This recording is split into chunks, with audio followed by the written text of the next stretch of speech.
சங்கீதம் 3ஆம் அதிகாரம். கர்த்தாவே, என் சத்துருக்கள் எவ்வளவாய் பெருகி இருக்கிறார்கள்! எனக்கு விரோதமாய் எழும்புகிறவர்கள் அநேகர்.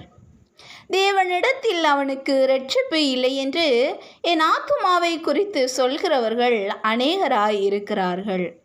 ஆனாலும் கர்த்தாவே, நீர் என் கேடகமும் என் மகிமையும் என் தலையை உயர்த்துகிறவருமாய் இருக்கிறீர்.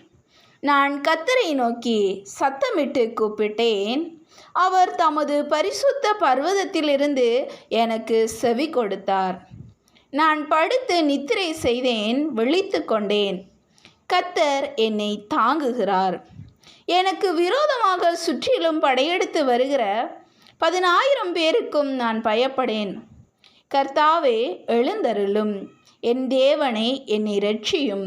நீர் என் பகைஞர் எல்லாரையும் தாடையிலே அடித்து துன்மார்க்கருடைய பற்களை தகர்த்து போட்டீர். இரட்சிப்பு கர்த்தருடையது. தேவரீருடைய ஆசீர்வாதம் உம்முடைய ஜனத்தின் மேல் இருப்பதாக. ஆமேன். அல்லேலூயா.